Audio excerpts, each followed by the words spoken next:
Bismillah ar-Rahman ar-Rahim. Le plan de cours d'aujourd'hui concernant les conducteurs isolants.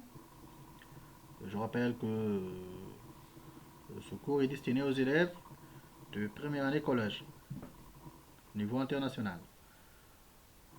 Alors, ce plan ça sera comme suit. Donc, on commence tout d'abord par la distinction entre les conducteurs et les isolants.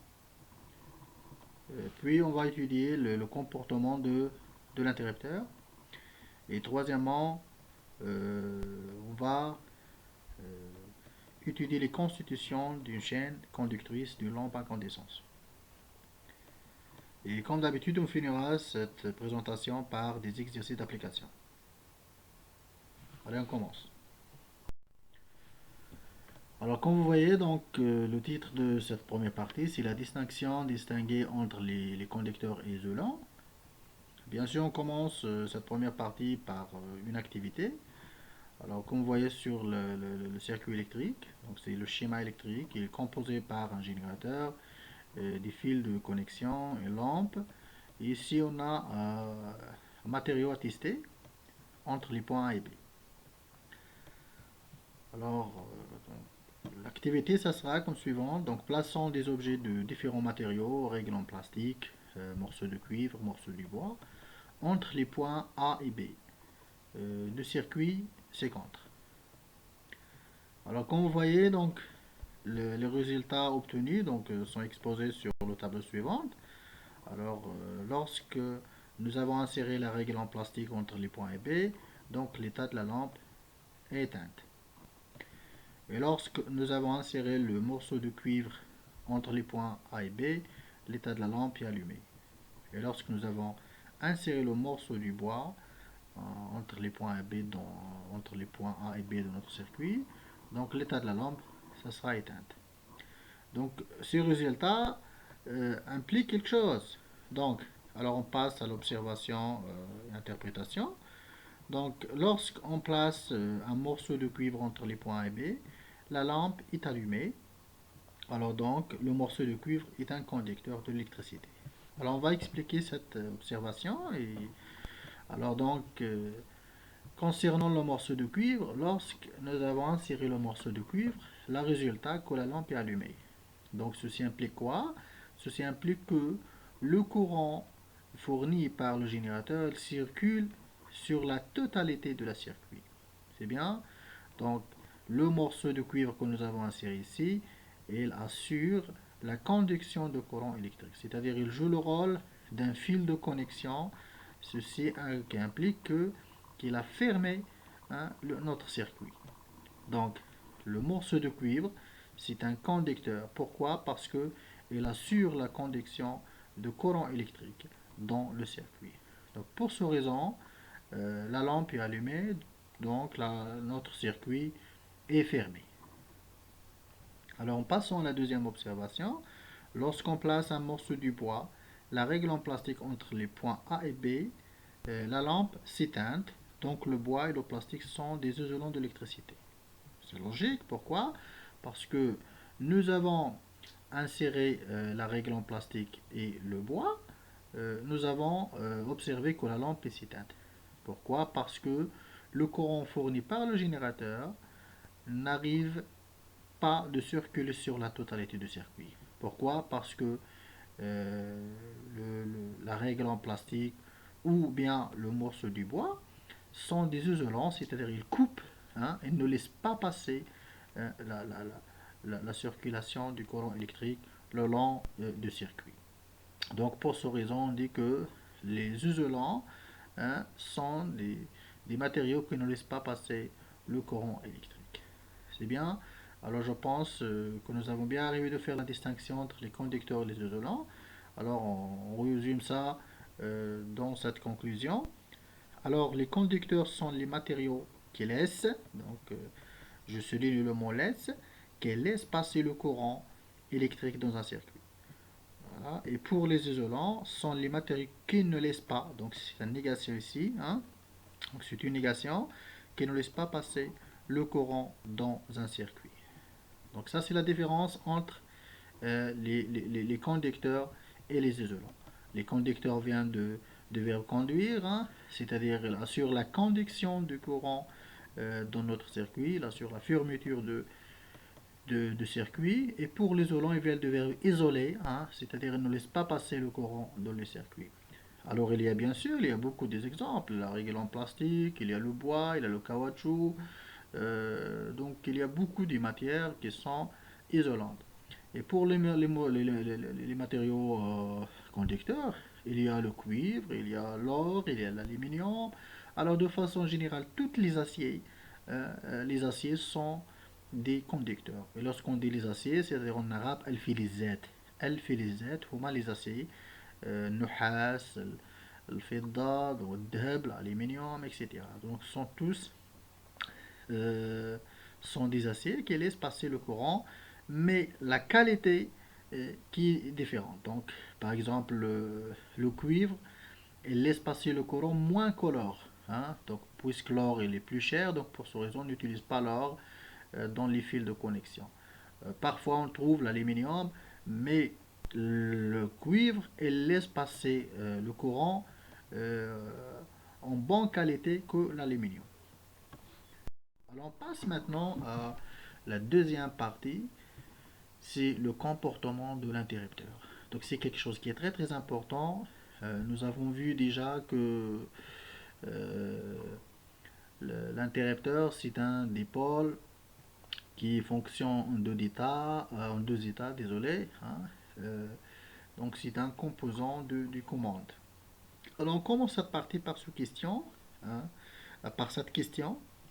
Désolé. Donc quel dipôle connaissez-vous qui se comporte tantôt comme un conducteur, tantôt comme un isolant. Donc la question, je pense qu'elle est très très claire. Donc un dipôle qui fonctionne tantôt comme un conducteur et tantôt comme un isolant. Donc la réponse, tout simplement, c'est l'interrupteur. Alors l'interrupteur ouvert se comporte comme un isolant. Hein, donc le courant ne circule pas parce que nous avons déjà dit que isolant, c'est-à-dire le courant ne circule pas. Alors ceci il apparaît très clair sur notre circuit. Donc comme vous voyez, l'interrupteur il est ouvert. Donc le courant qui vient de fournir, qui est fourni par le générateur. Vous voyez, donc lorsqu'il arrive à la lampe, il arrive à l'interrupteur, il arrive ici à l'interrupteur, donc, et il n'arrive pas de continuer son chemin pour arriver au générateur. Donc l'interrupteur ici, il coupe le passage de courant électrique, donc il isole cette partie de cette partie. Donc pour ce raison, on dit que c'est un isolant. Donc pour ce cas, donc notre circuit c'est un circuit qui est ouvert. Alors comme vous voyez ici, donc la lampe est s'éteinte. Donc ça c'est le schéma électrique de notre circuit. Donc comme vous voyez ici, donc la lampe est éteinte. Pourquoi? Parce que le circuit est ouvert. Alors vous voyez ici donc l'état de l'interrupteur est ouvert. Alors, puisque l'état est ouvert de l'interrupteur, donc ici on dit que l'interrupteur joue le rôle d'un isolant. Alors, comme nous avons vu dans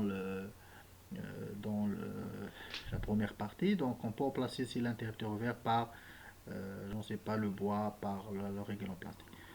D'où l'intérêt de l'utilisation de l'interrupteur. Parce que pour faire isoler ou bien ouvrir le circuit, donc il faut penser toujours d'utiliser un dipôle qui assure soit la continuité du courant de le circuit ou bien l'ouverture du circuit. Alors on passe à la deuxième partie, deuxième point dans cette deuxième partie. Donc l'interrupteur fermé se comporte comme un conducteur. Alors se comporte comme un conducteur, c'est-à-dire le courant circule. Alors comme vous voyez sur le schéma électrique de notre circuit, alors l'interrupteur se trouve dans l'état fermé. Alors donc le courant il circule du générateur, le fourni par le générateur, il arrive à la lampe et lorsqu'il arrive à l'interrupteur, voilà, donc ici il y a une continuité, donc circuit, donc l'interrupteur est fermé, donc le courant il passe et elle arrive au générateur. Donc ceci implique qu'on a hein, une boucle du courant électrique, donc notre circuit est fermé, donc ceci implique que la lampe devra nécessairement allumer Et donc ici l'interrupteur, comme vous voyez sur la photo, donc l'interrupteur il est dans l'état fermé, donc il joue le rôle d'un conducteur. Alors en effet, donc l'interrupteur ouvert est constitué de deux tiges. Voilà, comme vous voyez ici, on a deux tiges, donc première et deuxième. Alors constitué par tige 1, tige 2, hein, deux métal séparés par de l'air. Et donc un isolant. Et lorsque l'interrupteur est fermé, donc les deux tiges conductrices sont en contact, c'est-à-dire ils se touchent entre eux, alors on a bien un conducteur électrique. Alors pour résumer cette deuxième partie, donc le dipôle qui fonctionne tantôt comme un conducteur et tantôt comme un isolant, donc tout simplement c'est l'interrupteur. Alors c'est par exemple la question c'était comme suivant, donc quel est le dipôle qui peut utiliser comme conducteur ou isolant? Donc la réponse c'est l'interrupteur tout simplement. Donc la réponse ça sera claire et simple. Alors c'est la troisième partie, cette troisième partie la plus importante euh, concerne l'étude de la chaîne conductrice d'une lampe. Alors comme vous voyez donc c'est la lampe à incandescence. Hein. Donc ça c'est la lampe qu'on utilise dans les maisons, dans toutes les applications, je ne sais pas, dans les habitations tout simplement. Alors comme vous voyez, premièrement on commence de citer les différentes constitutions de la lampe à incandescence. Donc on a la première partie c'est le verre noir, on a le culot, puis on a l'ampoule en verre, hein. Donc ça c'est l'ampoule en verre, et puis on a le tige métallique, et puis on a le gaz inerte, donc ça c'est un gaz. Faites attention, donc c'est un gaz qui se trouve à l'intérieur de l'ampoule. Et puis on a le filament en tungstène, donc tungstène c'est une matière conductrice. Et ça c'est une perle, donc ça c'est un anneau, hein, se forme circulaire. Donc, et puis on a le ciment, et ça c'est le plot central. Alors la question c'était, euh, lorsque le courant arrive à un point de la lampe, quelle est la chaîne conductrice de la lampe pour que la lampe ça sera allumée? Donc, comme vous voyez ici, donc cette point c'est le culot. Hein. Donc, le culot est relié au tige métallique. Donc, le tige métallique qui est coloré ici par un couleur orange. Et puis, la tige métallique, hein, est reliée avec le filament en tungstène.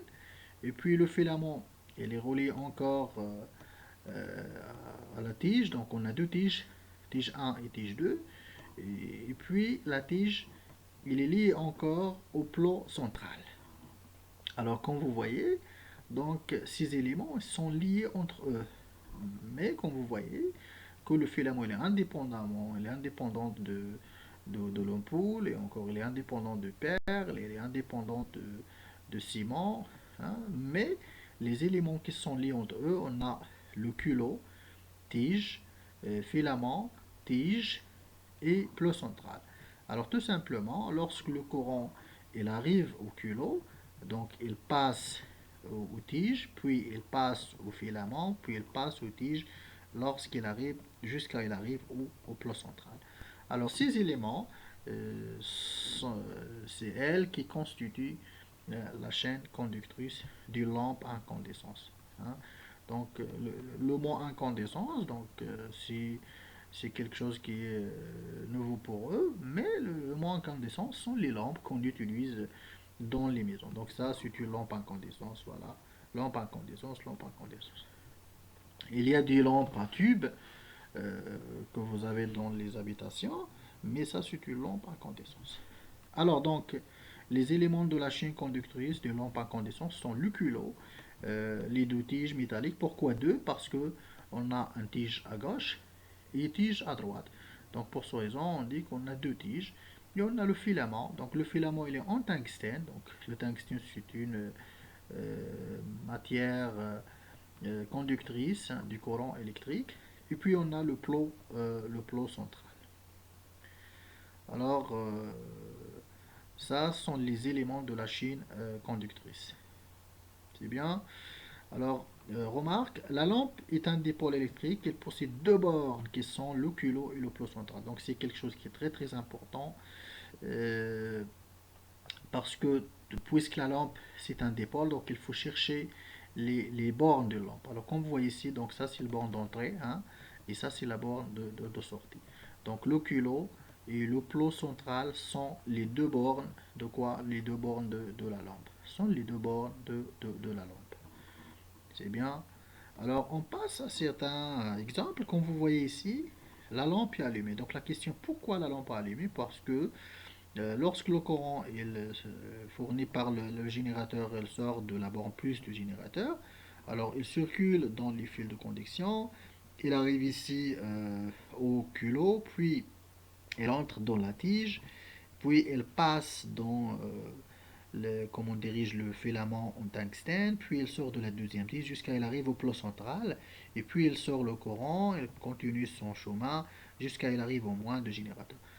Alors ceci implique que notre circuit, c'est un circuit qui est fermé, donc automatiquement la lampe devra allumer. Alors si on passe deuxième exemple, alors regardez ici, donc le courant fourni par le générateur, il passe dans le fil de connexion. Alors jusqu'à il arrive au culot, c'est bien jusqu'à présent. Il passe dans le filament à gauche, puis il entre dans la tige, désolé, dans la tige, puis il entre dans le filament. Puis il arrive au deuxième tige, puis il arrive ici au plot central. Alors jusqu'à présent, tout si bien. Mais lorsqu'elle arrive au plot central, comme vous voyez ici, on a du vide. Donc, c'est-à-dire, et le vide, on sait très bien que l'air est un isolant. Donc, c'est-à-dire, il n'y a aucun passage de courant électrique de ce point vers ce point. Donc, il y a une coupure. Donc, c'est un problème de fil de connexion. Donc, alors comme vous voyez, donc, puisque l'air, c'est un isolant, hein, donc le courant n'arrive pas d'arriver à ce point. Donc ça, c'est un circuit qui est ouvert, hein. Donc, alors on dit que le résultat pour cette circuit, euh, donc la lampe est éteinte. Alors si on passe maintenant à la troisième figure, alors comme vous voyez ici, donc on cherche les problèmes, c'est-à-dire les défauts qui provoquent euh, un défaut d'allumage au niveau de la lampe. Donc, comme vous voyez, donc le courant qui sort de la borne plus du générateur, il passe dans le fil de connexion, il arrive ici au culot. Alors, il continue son passage, son parcours aux tiges. Alors, elle arrive ici au filament. Alors, comme vous voyez ici, donc on a un problème au niveau du filament. Donc, ceci implique automatiquement que la lampe est éteinte. Alors, on a encore euh, un autre défaut, donc il y a ici une coupure de fil de connexion. Donc, on a deux défauts. Alors, il faut faire attention. Donc, comme les questions comme ce type, parfois, je vous donne, je ne sais pas, donc un circuit comme ça, et la question, ça sera comme suivant. Donc, cherchez les défauts qui provoquent l'éteinte de la lampe, hein. Ou bien la question, ce sera pourquoi la lampe s'éteint justifie votre réponse. Donc, il faut bien étudier comment on dirige, connaître les éléments qui constituent la chaîne conductrice euh, de la lampe à incandescence. Et bien sûr que ces éléments sont tous des éléments conducteurs, ce sont des éléments conducteurs du courant. Alors, aucun problème au niveau de ces éléments. Donc, on a un problème de passage du courant électrique dans le circuit. C'est bien. Alors, on passe à la dernière partie, c'est les exercices pour finir ce cours. Alors, le premier exercice, donc, c'est un exercice assez simple. Donc, on demande ici, on réalise le montage ci-dessous, puis on place successivement les objets ci-dessous entre les points A et B. Donc les objets sont le fil en or, tube en verre, fil en cuivre et papier. Alors ça c'est le point A, ça c'est le point B, donc ça c'est le générateur, et ça c'est la lampe. Alors indiquer l'état de la lampe dans chaque cas. Alors les objets sont le fil en or. Alors comme nous avons dit déjà, dit que l'or est un bon conducteur, donc automatiquement la lampe ça sera allumée. Le fil en plan, donc le plan encore c'est un conducteur, hein. Donc la lampe ça sera allumée. Et pour le papier, donc c'est un isolant, donc la lampe ça sera éteinte. Et pour la tube en verre, la lampe ça sera éteinte. Donc le résultat les différents résultats obtenus pour cette première question donc sont comme suivant. Alors deuxième question, quels sont les matériaux isolants? Bien sûr, donc d'après les résultats obtenus, donc on déduit que le papier et le tube en verre sont des isolants. Alors donc, il reste encore de définir les matériaux conducteurs. Donc la question numéro 3, quels sont les matériaux conducteurs? Alors les matériaux conducteurs sont le fil en or et le fil en plomb. Pourquoi? Parce que la lampe est allumée dans les deux cas. Voilà. Alors, deuxième exercice. Donc deuxième exercice, comme suivant. Donc première question, donc compléter les légendes. C'est quoi les légendes? C'est-à-dire le vide, les mots convenables qu'on devra mettre ici. Donc compléter les légendes utilisées ou bien utilisons la liste. Donc si j'ai oublié D, on utilise la liste des mots suivante. Les anneaux, filaments, culots, plots, soudure, tige, ampoule.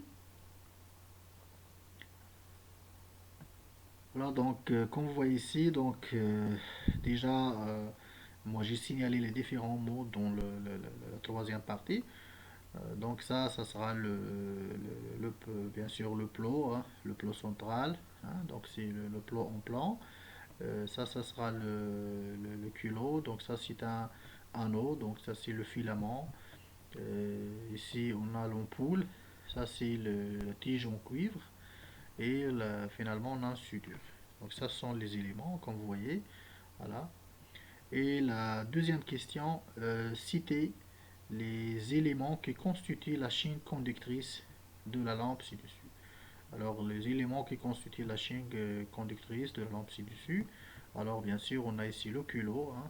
Donc, le culot il est lié à la tige, puis il est lié au filament, puis il est lié à la tige, et puis lié au plot central.